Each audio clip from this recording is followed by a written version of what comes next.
गणेशोत्सव में अब कुछ ही दिन बाकी हैं। 27 को गणेश चतुर्थी है। 10 दिनों तक ये पर्व बड़े ही धूमधाम से मनाया जाता है। हर कोई बड़ी ही बेसब्री से बप्पा को अपने घर लाने की तैयारी में जुटा है। ऐसे में देश के अलग अलग हिस्सों में गणपति की मूर्तियां बनाने का काम भी तेज हो गया है। छोटी बड़ी हर रूप और आकार की मूर्तियों को सजाने और संवारने का काम तेजी से किया जा रहा है। इस बार बाजार में डिमांड इको फ्रेंडली मूर्तियों की भी बहुत ज्यादा है।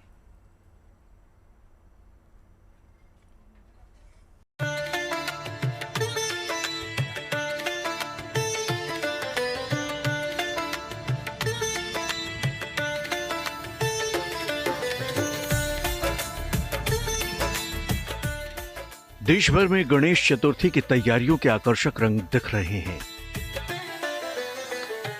बापा की मूर्तियों को आकार देने का काम तेजी से चल रहा है।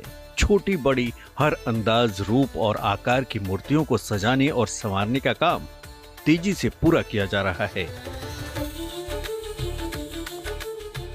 क्योंकि गणेश चतुर्थी का त्योहार अब नजदीक आ चुका है, जिसकी शुरुआत इस साल 27 अगस्त से हो रही है, लिहाजा कोई कमी न रहे, इसके लिए देश भर में मूर्तिकार गणेश प्रतिमाओं को बनाने में तेजी से जुटे हुए हैं।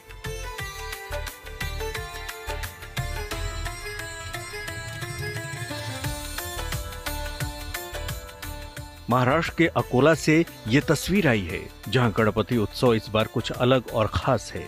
यहाँ की रेवती भांगे ने पिछले 10 सालों से एक अनोखा संकल्प लिया है। गणपति बप्पा की प्रतिमाएं बनाना तो है ही, लेकिन केवल इको फ्रेंडली तरीके से रेवती भक्ति को प्रकृति से जोड़कर एक नया अध्याय लिख रही हैं।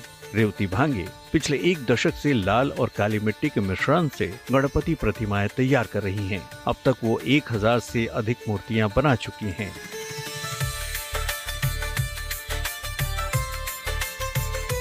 गए मैं 9-10 साल से लाल मिट्टी के और शाड़ू माती के गणपति बप्पा अपने हाथ से बना रही हूँ। इसका मेरे पास कुछ भी साँचा वगैरह कुछ भी नहीं है। और ये जो लाल मिट्टी आप देख रहे हैं, यहाँ पर मिलती नहीं अकोला में, ये हम बाहर गांव से लाते हैं। हरदड़ी के खाम रहते हैं और तुलसी का पौधा वगैरह उसके बीज हम सबको देते हैं। और इस साल तो हम 30,000 लिली के जो फूल आते हैं येलो कलर के, उसके भी बीज बांटने वाले हैं इस साल हम तो। रेवती भांगे घर में ही गमले में बप्पा का विसर्जन करती हैं और उसी मिट्टी में फूल पौधों के बीज बोकर हरियाली उगाती हैं, क्योंकि उनका मानना है कि परंपरा न सिर्फ पर्यावरण को बचाती है बल्कि नए जीवन का भी प्रतीक है। इस बार वो 30,000 से अधिक पौधों और फूलों के बीज गणपति प्रतिमाओं के साथ मुफ्त में बांट रही हैं।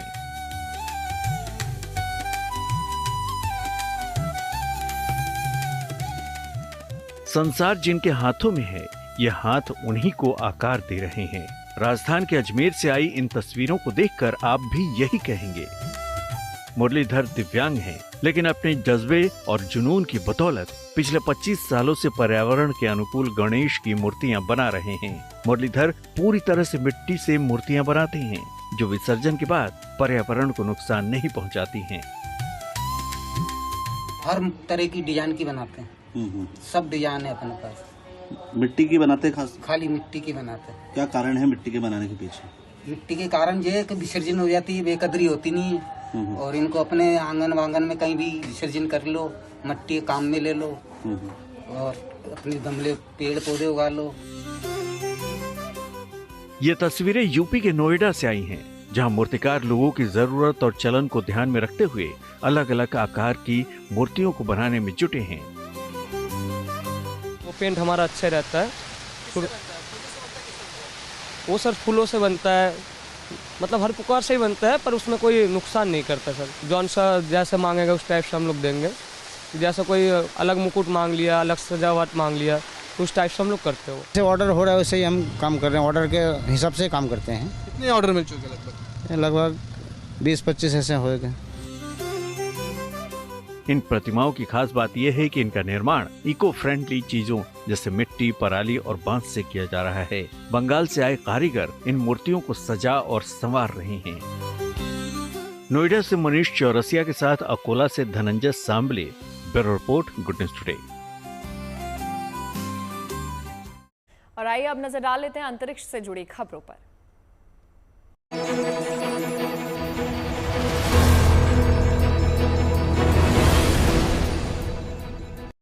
इसरो एक बार फिर से अपने दमखम से दुनिया को हैरान करने की तैयारी में है। इसरो के अध्यक्ष वी नारायण ने ऐलान किया है कि इसरो 40 मंजिला इमारत जितना ऊंचा रॉकेट बना रहा है। इसका वजन 75 टन होगा। ये भारत के अंतरिक्ष कार्यक्रम के लिए एक ऐतिहासिक कदम साबित होगा। इसरो के अध्यक्ष वी नारायणन ने हैदराबाद में उस्मानिया विश्वविद्यालय के दीक्षांत समारोह में इस नए रॉकेट के बारे में बताया है। केंद्र सरकार ने भारतीय वायुसेना के लिए 97 LCA Mark 1A fighter jets खरीदने के लिए 62,000 करोड़ रुपए के प्रोजेक्ट को मंजूरी दी है। इससे हिंदुस्तान एरोनॉटिक्स लिमिटेड के लिए इन एयरक्राफ्ट को बनाने के लिए ऑर्डर मिलने का रास्ता काफी हद तक साफ हो गया है, क्योंकि मेक इन इंडिया पहल को बढ़ावा देते हुए HAL के पुनर्द्वार को जोर दिया जा रहा है। इससे पहले भी 83 LCA Mark 1A fighter jets का ऑर्डर दिया जा चुका है और ये फाइटर जेट्स MiG-21 को रिप्लेस करने वाले हैं।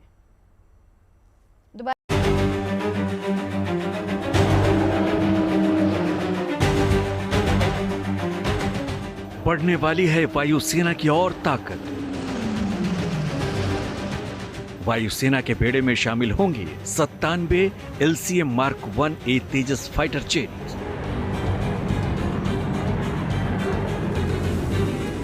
LCA Mark 1A Tejas fighter jet MiG-21 की जगह लेंगे, क्योंकि वायुसेना अपने सबसे पुराने और ऐतिहासिक लड़ाकू विमान MiG-21 को इसी साल 19 सितंबर को अलविदा कहने जा रही है। इसलिए सरकार ने इंडियन एयरफोर्स के लिए 97 LCA Mark 1A Tejas fighter jet खरीदने के लिए 62,000 करोड़ रुपए की मंजूरी दी है। इससे पहले IAF ने 83 LCA तेजस का ऑर्डर दिया था। LCA Mark 1A एक अत्याधुनिक फाइटर जेट है, जिसमें पहले से बेहतर एवियोनिक्स, आधुनिक रडार तकनीक और उच्च स्तर की मारक क्षमता है। इसमें 65% से ज्यादा स्वदेशी सामानों का उपयोग किया गया है। इससे भारत की न केवल रक्षा क्षेत्र में तकनीकी आत्मनिर्भरता बढ़ेगी, बल्कि एरोस्पेस इंडस्ट्री में भी बड़ा उछाल देखने को मिल सकता है। पूरी तरह स्वदेशी लड़ाकू विमान कार्यक्रम को रक्षा मंत्रालय और एयरफोर्स हेडक्वार्टर्स से पूरा समर्थन मिल रहा है। इससे देश भर की रक्षा से जुड़ी छोटी और मध्यम कंपनियों को भी बड़ा बिजनेस मिलेगा और आत्मनिर्भरता को बढ़ावा मिलेगा। प्रधानमंत्री मोदी लगातार HAL को मजबूती देने पर जोर देते रहे हैं और खुद भी इस विमान के ट्रेनर वेरिएंट में उड़ान भर चुके हैं। ये पहली बार था जब किसी भारतीय प्रधानमंत्री ने किसी कॉम्बैट एयरक्राफ्ट में उड़ान भरी थी। HAL को स्वदेशी लड़ाकू विमान, हेलीकॉप्टर और इंजन बनाने के कई बड़े ऑर्डर भी मिले हैं।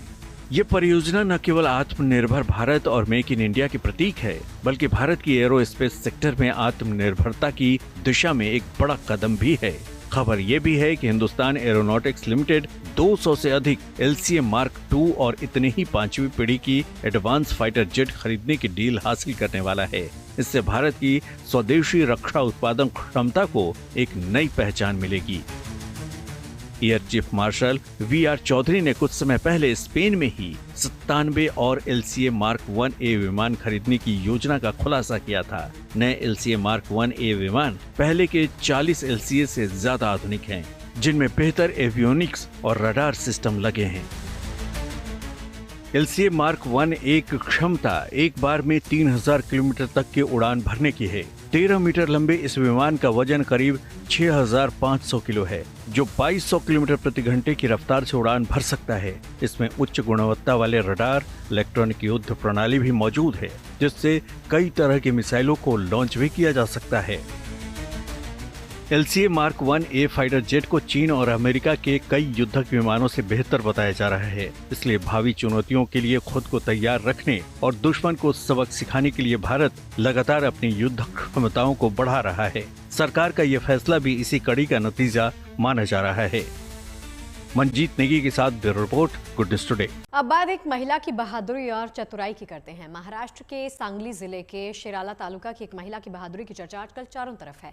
असल में इस महिला अश्विनी का अचानक से सामना एक तेंदुए के साथ हो गया, लेकिन महिला ने सूझबूझ का परिचय देते हुए न उससे अपने परिवार को बचाया, बल्कि उसे वन विभाग को बुलवाकर पकड़वा भी दिया।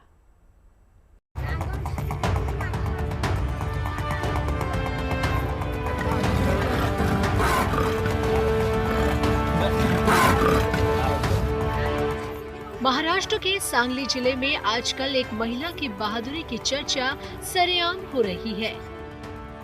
दरअसल अश्विनी गोसावी का सामना अचानक एक तेंदुए से हो गया, लेकिन उसने अपनी सूझबूझ से उसे न सिर्फ पकड़वाया बल्कि अपने परिवार के सदस्यों की जान भी बचाई। अश्विनी को बिस्तर के नीचे एक जानवर दिखा। जब उन्होंने उसे हिलाया तो वो घुर्राया। उसकी गुर्राहट और उसके शरीर पर बनी धारियां देखकर अश्विनी को लगा कि ये तेंदुआ है। तब उन्होंने दौड़कर बाहर से कमरे का दरवाजा बंद कर दिया और अपने परिजनों को सूचित किया। अश्विनी के परिजनों ने इसकी सूचना कोकरूड पुलिस थाने में दी और पुलिस ने वन विभाग को सूचित किया। वन विभाग की टीम ने बड़ी ही कुशलता से तेंदुए को पकड़ लिया और उसे दूर जंगल में छोड़ दिया गया। इस घटना को लेकर अश्विनी की जमकर तारीफ की जा रही है। सांगली से प्रबोधिनी चिखलीकर के साथ bureau report, good news today. और चलिए आपको महाराष्ट्र के गढ़चिरौली लिए चलते हैं, जहां पर कई इलाके कभी नक्सल प्रभावित थे, मगर आज ये इलाके तरक्की की राह पर है। यहां पर कई मोबाइल टावर लगने से डिजिटल क्रांति आई है। सड़कों और पुलों के जाल से शिक्षा का स्तर बढ़ा है और उससे यहां के लोगों की जिंदगी बदल रही है।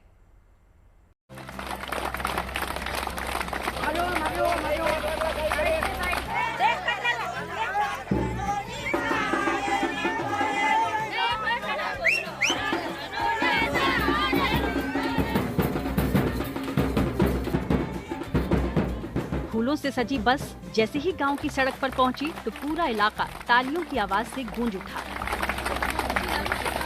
जैसे जैसे बस आगे बढ़ी, तालियों का शोर भी बढ़ता रहा। बस पर सवार होकर विकास ने गढ़चिरौली के आम्बेझरी इलाके में दस्तक दी। ऐसे में लोगों ने ढोल नगाड़े बजाकर अपनी खुशी का इजहार किया। बस के आगे आगे चलते गांव वालों ने अपने ही अंदाज में इस नई शुरुआत को सराहा। गढ़चिरौली के दुर्गम इलाकों में बस के जरिए विकास ने दस्तक दी तो जश्न मनाना लाजमी था। गांव की महिलाओं ने बस के आगे गोल घेरा बनाकर लोक नृत्य किया। फिर क्या बड़े और क्या बच्चे सभी मस्ती में झूमते नजर आए। ये गांव वालों में आज बहुत ही खुशी का माहौल है, क्योंकि यहाँ सिर्फ ये बस नहीं आई, ये बस की वजह से यहाँ आरोग्य, शिक्षण, रोजगार, इसकी संधि सुविधा लेके ये बस आई है। ये गांव वालों के लिए बहुत ही बड़ा अवसर है। आलम ऐसा कि बस पहुंचने की खबर मिलते ही गांव के लोग सुबह से ही हाथों में पूजा की थाली लेकर रोड किनारे खड़े हो गए थे। फिर बस के गांव में पहुंचने पर विधिवत पूजा की गई। नारियल फोड़कर बस की नजर उतारी गई। इस बस सेवा के चलने से गढ़चिरौली के आम्बेझरी समेत सभी 15 गांवों को फायदा होगा। बच्चे आसानी से स्कूल जा सकेंगे। नौकरी करने वाले लोग भी टाइम पर दफ्तर और अपने घर वापस आ सकेंगे। बस सुविधा से बच्चों को high school, junior college, senior college ये जो है तो उसमें वो पढ़ाई अच्छी तरह ढंग से कर सकते हैं और अपना रोजगार या नौकरी ढूंढ सकते हैं। गढ़चिरौली में आज हर क्षेत्र में विकास की बयार बह रही है। पुलिस की मदद से गढ़चिरौली जिले में 500 से ज्यादा मोबाइल टावर लगाकर गांवों को डिजिटल दुनिया से जोड़ा गया। इसके अलावा 400 किलोमीटर से ज्यादा लंबी सड़कें भी बनाई गईं। इतना ही नहीं, 60 पुलों का निर्माण कर दुर्गम इलाकों को भी मुख्य धारा से जोड़ा गया है। गढ़चिरौली से वेंकटेश दुडम्बार के साथ bureau report, good news today. बात कर लेते हैं ड्रोन की। उत्तर प्रदेश की राजधानी लखनऊ के UP state institute of forensic science में एक मॉडर्न ड्रोन लैब स्थापित की गई है, जिसका नाम दिया गया है तरकश। इस लैब में ड्रोन पर रिसर्च ही होगा और नए ड्रोन तकनीक का भी इनोवेशन किया जाएगा। साथ ही दुश्मन देशों के जब्त ड्रोन का कुंडली भी निकाली जा सकेगी ताकि उनकी काट भी ढूंढी जा सके।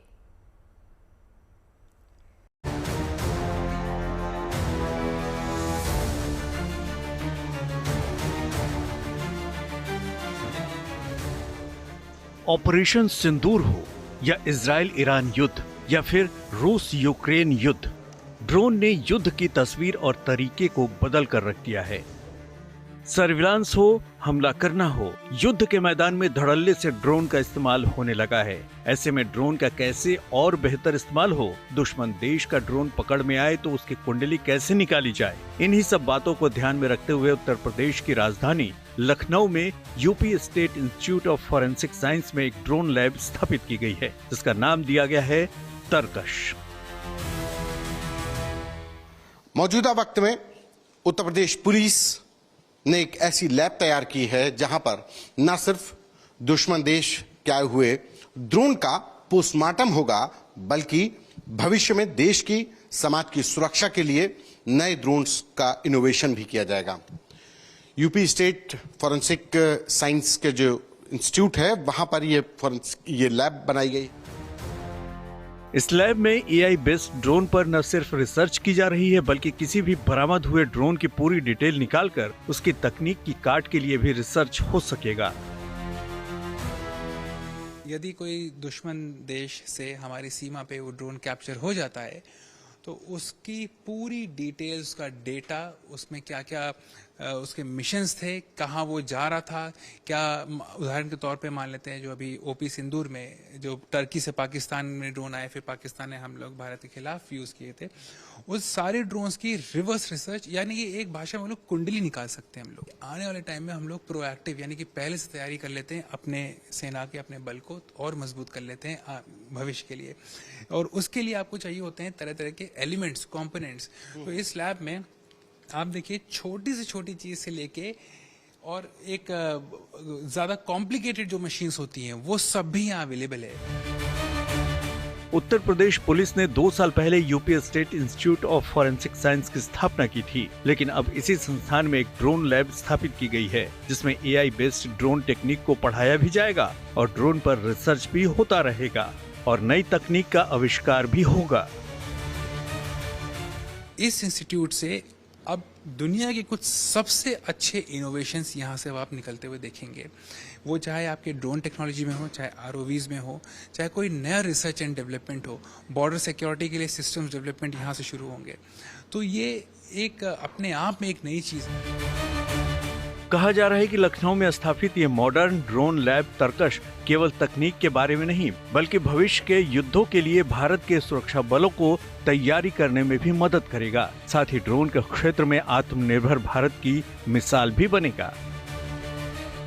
संतोष Kumar Sharma, Lucknow, good news today. Prayagraj के साइंस ग्रेजुएट शैलेंद्र कुमार सिंह गौर ने एक ऐसा इंजन बनाने का दावा किया है जो गाड़ियों की दुनिया में क्रांति ला सकता है। दरअसल शैलेंद्र कुमार सिंह गौर ने 18 साल की कड़ी मेहनत के बाद 6 स्ट्रोक इंजन बनाने का दावा किया जो 1 लीटर पेट्रोल में 176 किलोमीटर का जबरदस्त माइलेज देता है। इस तकनीक से सिर्फ माइलेज ही नहीं बढ़ता है, बल्कि बाइक की क्षमता भी 3 गुना तक बढ़ जाती है। इससे प्रदूषण भी लगभग खत्म हो जाता है। देखिए और क्या होता है।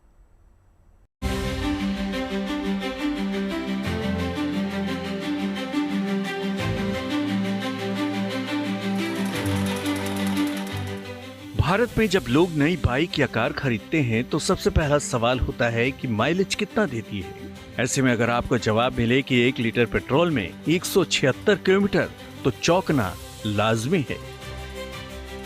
लेकिन ये कोई सपना नहीं बल्कि हकीकत बनने जा रही है और इसके पीछे हैं प्रयागराज के रहने वाले शैलेंद्र सिंह गौर, जिन्होंने 176 किलोमीटर प्रति लीटर वाले 6 स्ट्रोक इंजन डेवलप करने का दावा किया है। यानी बाइक 1 लीटर पेट्रोल में पूरे 176 किलोमीटर तक दौड़ सकती है। इस इनोवेशन का उन्होंने पेटेंट भी करवाया है। पहले एफिशिएंसी 30% थी, वो 70% प्लस हो जाएगी। इसको अगर माइलेज के संदर्भ में कहें तो जो अगर माइलेज पहले 60-65 का आता था वो लगभग 176 तक, तो मैंने टेस्ट किया सड़क पे, 200 किलोमीटर से ज्यादा ही आना चाहिए पर लीटर। शैलेंद्र गौर ने 2017 मॉडल की 100 सीसी बाइक पर अपनी तकनीक को टेस्ट किया। सिर्फ 50 मिलीलीटर पेट्रोल में बाइक 35 मिनट तक चली और माइलेज निकला 176 किलोमीटर प्रति लीटर का। उनका दावा है कि ये आंकड़ा 200 किलोमीटर से ज्यादा तक पहुंच सकता है। 6 स्ट्रोक इंजन पारंपरिक इंजनों की तुलना में 3 गुना ज्यादा एफिशिएंट है। ये इंजन लगभग 70% तक फ्यूल एनर्जी को इस्तेमाल करता है। इस इंजन में पेट्रोल, डीजल, सीएनजी और एथेनॉल जैसे किसी भी तरह के फ्यूल का इस्तेमाल किया जा सकता है। ये इंजन टिकाऊ, पर्यावरण के अनुकूल और प्रदूषण मुक्त है। पानी के जहाज में चूंकि डीजल इंजन लगता है और वो लगभग 1 करोड़ लीटर से ऊपर लेके चलते हैं, अगर ये इंजन लग जाएगा तो वो 33 लाख लीटर में काम चल जाएगा। बहुत बड़ा अंतर हो जाएगा। अपना इंपोर्ट बिल 8 लाख करोड़ का है, ये 2/3 बचाएगी, 1/3 हम पहले से पैदा कर रहे हैं, इंपोर्ट बिल 0 हो जाएगा। हालांकि शैलेंद्र को यहाँ तक पहुँचना आसान नहीं था। जीवन के 18 साल उन्होंने इस इनोवेशन पर लगा दिए, पूरी प्रॉपर्टी दांव पर लगा दी, लेकिन अपनी पत्नी और कुछ दोस्तों के सहयोग से वो इसे पूरा करने में कामयाब रहे। तो जो भी प्रॉपर्टी थी वो मैंने सब बेच दी। मेरा पैतृक निवास था वो बेच दिया जब पैसे कम पड़े। मेरे कुछ मित्र हैं जिन्होंने बहुत मदद की, उनके कारण ही शायद मैं इसको यहाँ तक ला पाया हूँ। और वाइफ इसमें मेरी बहुत ज्यादा हिम्मती हैं। उन्होंने कहा कि तुम्हारा जो समझ में आ रहा है कर डालो, बाद में ये न कहना कि अधूरी रह गई। ये तो देश की इकोनॉमी जो प्रधानमंत्री जी का सपना है उसके कुछ और करीब पहुंचाने में मेरा एक छोटा सा योगदान हो सकता है। जाहिर है ये तकनीक कमाल की है। इसका इस्तेमाल सिर्फ बाइक में ही नहीं बल्कि सबसे बड़े इंजन जैसे पानी के जहाज से लेकर सबसे छोटे इंजन जैसे बाइक तक में किया जा सकता है। इससे न सिर्फ माइलेज बढ़ेगा बल्कि पर्यावरण को भी फायदा होगा। हालांकि अभी शैलेंद्र के दावे पर मुहर लगनी बाकी है।